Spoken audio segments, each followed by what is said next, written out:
There is a moment most homeowners never forget. You are walking through your kitchen late at night, you flip on the light, and something moves. Fast, low to the ground, disappearing behind the refrigerator before you can even process what you saw. And your stomach drops because you already know what it means. That was not the first time that rat was in your kitchen. It was just the first time you saw it. And if you saw one, the people who study these things will tell you the same thing every time. For every rat you see in the daylight or in the light of your kitchen at midnight, there are a dozen more you will never see. Behind your walls, under your floor, in the dark spaces between your ceiling and your roof, in the corner of your barn or your shed or your garage where the boxes have been sitting since you moved in. The one that made your stomach drop is the bold one, or the hungry one, or the one that got pushed out because the nest behind your walls is already full. Behind that one rat there is a family, and that family is growing faster than you think. A single pair of rats left alone with food and shelter can produce hundreds of offspring before the year is out, and those offspring start breeding within weeks of being born. This is not a problem that solves itself, and it is not a problem you can ignore until it gets convenient to deal with. The longer you wait, the more rats you are dealing with, and the more damage they are doing to your home, your garden, and your stored food every single night while you sleep. My name is Levi Zook. I am Amish. I farm in Lancaster County, Pennsylvania, and I have not seen a rat on this property in 30 years. Not in the barn, not in the granary, not in the chicken house, not in the root cellar, not in the kitchen. 30 years on a working farm with grain stored in every outbuilding and chickens producing eggs year-round, and not one rat has taken up residence here in 3 decades. I did not accomplish that with poison, and I did not accomplish it with a pest control company, and I did not accomplish it with expensive traps from the hardware store. I accomplished it with a $2 bucket, a tin can, a piece of wire, and 4 habits my grandfather drilled into me before I was old enough to work the fields on my own. Today I am going to give you everything. The trap, exactly how to build it and exactly where to put it. The system that keeps rats from coming back once you have cleared them out. And the part that should make you genuinely angry, which is that the pest control industry has known about every single thing I am about to show you for decades and has chosen not to tell you because there is no money in a $2 solution to a problem they can charge you $800 a year to pretend to manage. Before I show you what works, let me show you why what you have probably already tried does not work and why it cannot work no matter how many times you try it. Because if you do not understand this part, the rest of the video will not make sense and you will go back to doing the same things that have not been working. Most people, when they discover rats, do one of 2 things. They buy snap traps, or they call the exterminator and ask for poison. I have nothing against a snap trap as a tool, but a snap trap has one fundamental problem. It catches one rat, and then it is finished, until someone comes to reset it. If you have a real infestation, you would need to set 50 of them and tend them all every single day. And here is something most people who have never farmed do not know about rats. They are among the most suspicious and cautious animals on the planet. Rats have what the wildlife researchers call neophobia, which is a deep fear of anything new in their environment. You put a strange metal object in the path, a rat has been running every night for 2 weeks, and that rat will walk around it for days, sometimes more than a week, before it works up the nerve to go near it. Meanwhile, it is still eating your grain and breeding and doing damage every single night. Your snap trap sits there untouched while the rat population behind your walls keeps growing. The poison is a different problem entirely, and I want to be plain about why I will not use it and why I would tell you the same. Poison is slow. The rat eats it and then wanders off somewhere you cannot reach to die. Inside your wall, under your floor, up in your attic insulation. And then you have a dead animal rotting in a space you cannot access, stinking up your home for 2 weeks and drawing flies through every small gap it can find. That alone should be enough to put you off poison permanently. But it gets worse than that. Poison does not stay where you put it. A rat can pick up a chunk of it and carry it off to somewhere else entirely. And any animal that eats a poisoned rat gets poisoned too. I keep barn cats on this property and have for 30 years, and the last thing I want is to poison the very animals that have been doing half my rat work for me every single night. Owls hunt over this farm and hawks circle the fields in the morning. Poison ripples out through everything that eats and kills in your ecosystem, and the damage it does goes far beyond the rats you were trying to eliminate. And here is the deeper problem that neither the snap trap nor the poison addresses at all. The exterminator that comes to your house puts bait in a locked box and sets you up on a monthly service contract. He will tell you to call him when you see rats again. He will not tell you to seal the hole in your foundation. He will not tell you to put your chicken feed in a metal container with a lid that latches. He will not tell you to fix the dripping spigot by the back door that is giving the rats a reliable water source every night. He will not tell you those things because if he tells you those things and you do them, the rats stop coming back and you stop calling him. The poison and the contract are built on the rats returning. The whole business depends on you never solving the actual problem. You are paying him month after month, year after year for a service that is designed at its foundation to keep you needing it. Now let me show you what actually works. And I want you to notice as I walk you through this how simple it is and how little it costs, because once you see it, the thing that will stay with you is the question of why nobody told you this before. The trap costs about $2 if you already have a bucket, which most people do. Even if you buy everything new, you are looking at under $20 total. Here is what you need. A 5-gallon bucket, the kind you mix paint in or carry feed in or store garden tools in. Any bucket of roughly that size will work. A tin can, a soda can, or a small metal cylinder of any kind. A length of stiff wire or a thin metal rod, the kind you might find in any workshop or toolbox. A jar of peanut butter. And a board or a length of scrap wood long enough to lean from the floor up to the rim of the bucket. Here is how you build it, and I want you to follow this carefully because the details matter. You take the tin can and you run your wire or your metal rod straight through the middle of it from one end to the other so it passes through the center of the can the way an axle passes through a wheel. The can should spin freely on the wire when you flick it with your finger. That spinning action is the entire mechanism of the trap, so make sure there is no friction. Now you lay that wire across the top of the bucket so the can hangs suspended in the middle over the open mouth of the bucket with each end of the wire resting on the rim on either side. The can spins freely. The wire holds it in place. Now you take your peanut butter and you put a generous smear right in the center of the can, where a rat reaching for it will have to put its weight on the can to get close enough. Then you take your board and lean it up against the outside of the bucket from the floor to the rim so it makes a gentle ramp that any rat can climb easily. That is the entire trap. Here is how it works, and it is a beautiful piece of simple engineering that has been doing this job for longer than any of us can remember. The rat smells the peanut butter from across the room because a rat can smell peanut butter through walls and across a barn.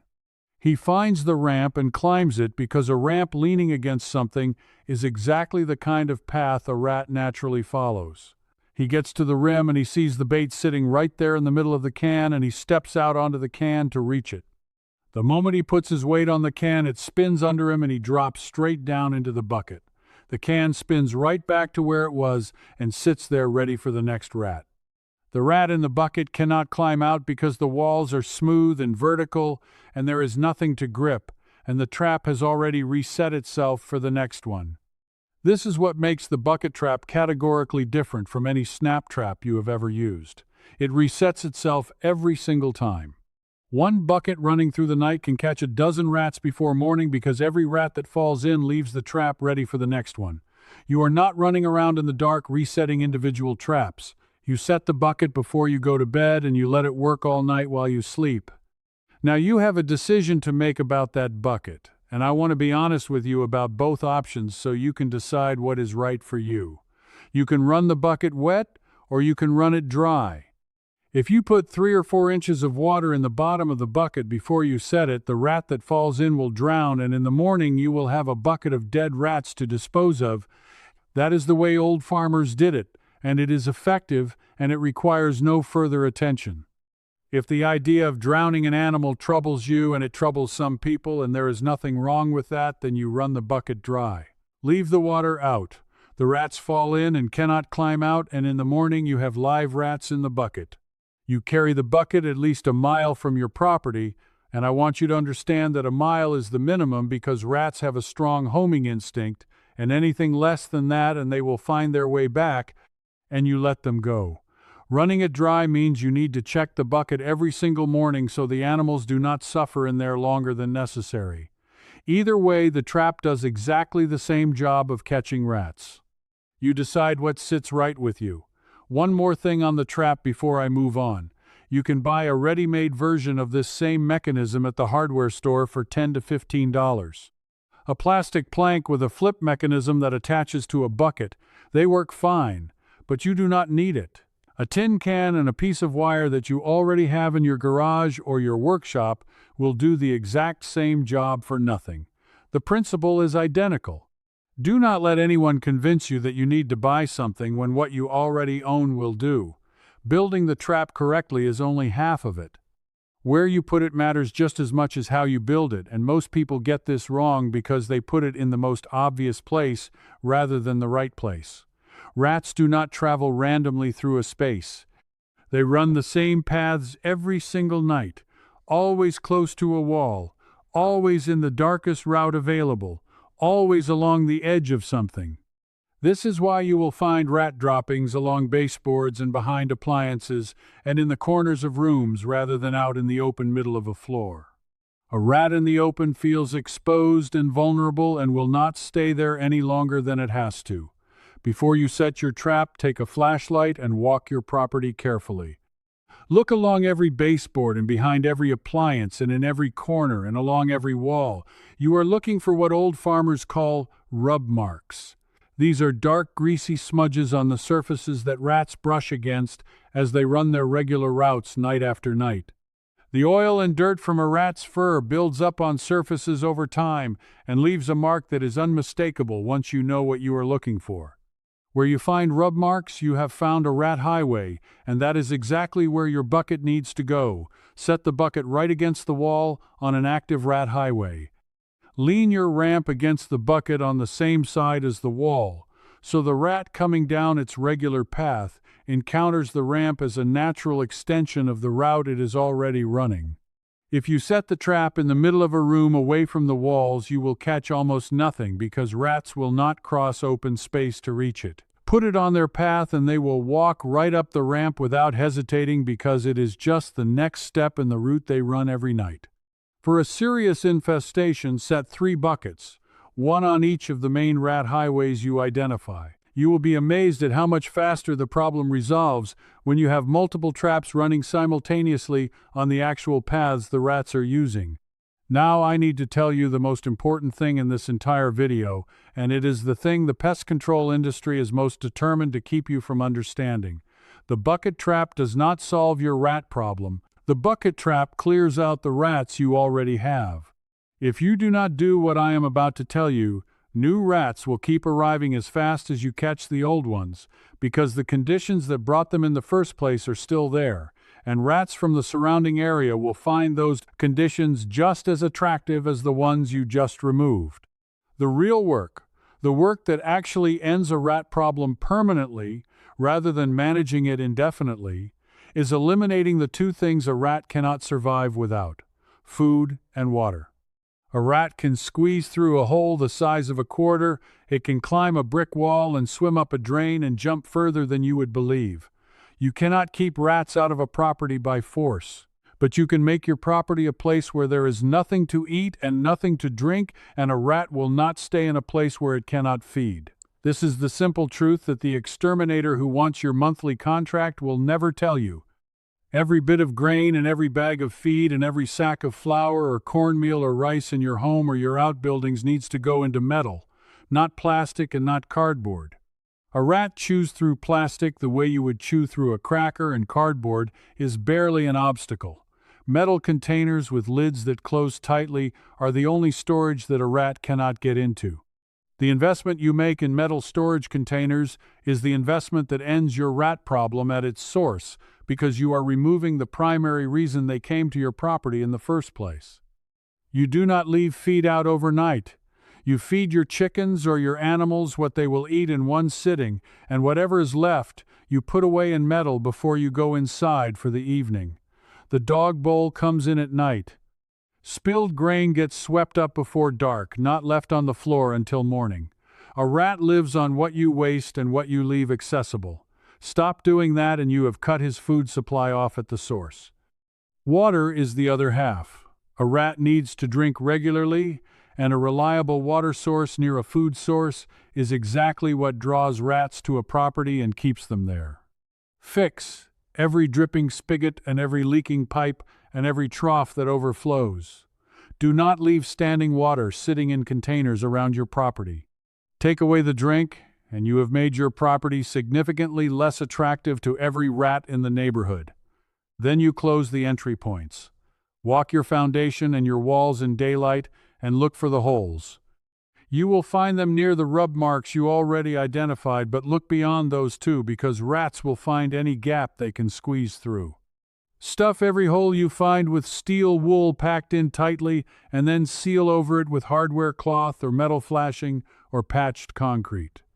A rat cannot chew through steel wool because the fibers get tangled in its teeth. It can chew through wood and foam and plastic, but not steel. Every hole you seal is one fewer highway into your home. The bucket clears the rats that are already there. The metal storage and the sealed entry points and the eliminated water sources make sure new ones do not move in to replace them. Do both together and you solve the problem permanently instead of managing it indefinitely.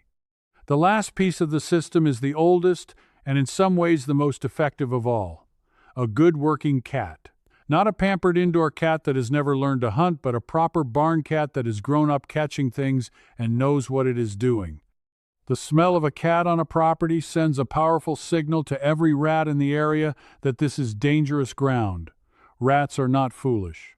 They know what a cat means, and they will relocate their nest to somewhere safer rather than share territory with a predator. A good working cat is worth more than any trap and more than any poison, and it works every single night for the price of a little food and a dry place to sleep.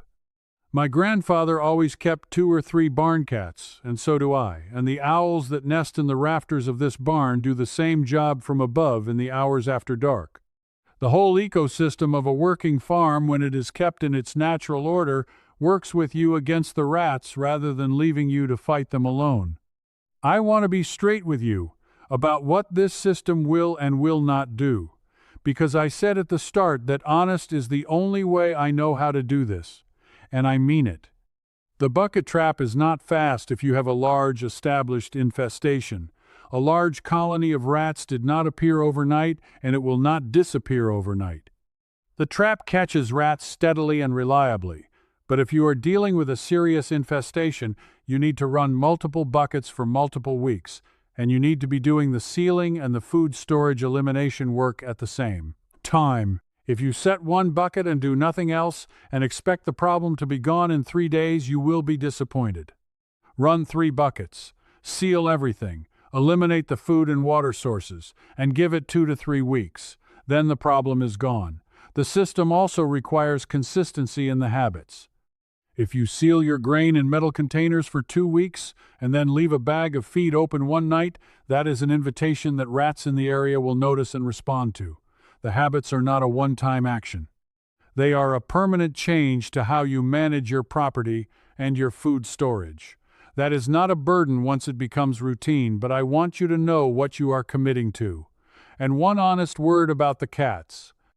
A barn cat is a working animal, not a pet in the conventional sense, and it needs to be treated as one. It needs shelter and reliable food and basic care. A neglected or malnourished cat will not hunt effectively. A well-kept working cat will earn back everything you put into it 10 times over in rodent control alone. I want you to sit with this for a moment before I let you go, because this is the part that matters, and it is the part the man who pulls up in the pest control truck every month will never say out loud. Think about what the pest control industry is actually selling you. The exterminator comes to your property. He puts poison in a locked box in a few locations around your foundation. He sets you up on a service contract for monthly or quarterly visits. He charges you somewhere between $60 and $150 per visit, depending on where you live. And the rats come back, every time. Because he never told you to put your feed in metal containers. He never told you to seal the hole behind your washing machine. He never told you to fix the dripping pipe by the back door. He addressed the symptom and left the cause completely untouched, because the cause is what generates the next service call, and the one after that, and the one after that. Over the course of 10 years, the average homeowner who uses a pest control service for rats and general pests spends thousands of dollars and ends up with a property that still has rats and a foundation that still has holes in it because nobody ever had a financial incentive to actually solve the problem. The industry is built on recurring revenue, and recurring revenue requires a recurring problem. A problem that is permanently solved generates exactly zero ongoing income. The bucket trap costs $2. The steel wool to seal your entry points costs a few dollars more. Metal feed containers are a one-time purchase that will last the rest of your life. A barn cat costs nothing if you adopt one from a farm or a shelter, and there are always more than enough looking for a home and a purpose. The total investment to permanently solve a rat problem the way my family has solved it for generations is under $50 and an afternoon of your time, against thousands of dollars paid to a service that is structurally designed to keep you paying it. There is no villain sitting in a room somewhere who decided to hide the bucket trap from you. It is simpler and more honest than that. There is simply no money in telling you what I just told you. No company can build a service contract around a tin can and a piece of wire. No salesman can earn a commission on a bag of steel wool. So nobody tells you, and the knowledge that every old farmer in this county learned as a boy sits quietly on the shelf while the white truck keeps pulling up and the contract keeps renewing and the rats keep coming back right on schedule. Here is exactly what I want you to do this weekend, and I am going to be specific, because specific is the only kind of useful. Tonight after dark, go quietly into the part of your home or your barn or your garage where you have heard them or seen evidence of them. Take a flashlight and look along every baseboard and behind every appliance and in every corner. You are looking for the rub marks, those dark, greasy smudges where the rats brush against surfaces on their regular routes. Mark those locations. That is where your traps go. Tomorrow morning, go to the hardware store or the farm supply store. Buy a jar of peanut butter if you do not already have one.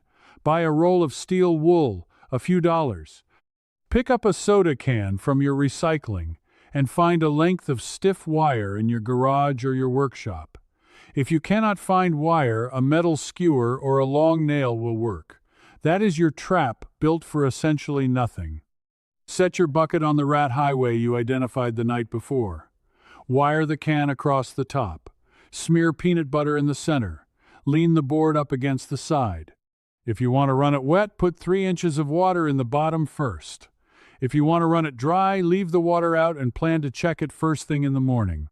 While you are at the hardware store, pick up metal containers with tight-fitting lids for every bag of grain or feed or stored food in your home or outbuilding that is currently in plastic or cardboard. This is the most important purchase you will make this weekend because the containers solve the problem at the source. Everything goes in metal before tonight. Walk your foundation and your walls and pack steel wool into every gap or hole you find. Do not skip this step, because every unsealed entry point is an open invitation that makes everything else you do less effective. Set 2 or 3 buckets if you can. Run them every night for 2 to 3 weeks. Check them every morning. Keep the food sealed in metal every single night without exception. And if you do not have a working cat, go to your local farm or shelter this weekend and ask about barn cats looking for a home. You will not regret it. That is your weekend, under $50. An afternoon of work, and the beginning of the end of your rat problem. Tell me in the comments below what you found when you looked for those rub marks. Tell me how old your property is and whether you are dealing with a house or a barn or a chicken coop or something else entirely.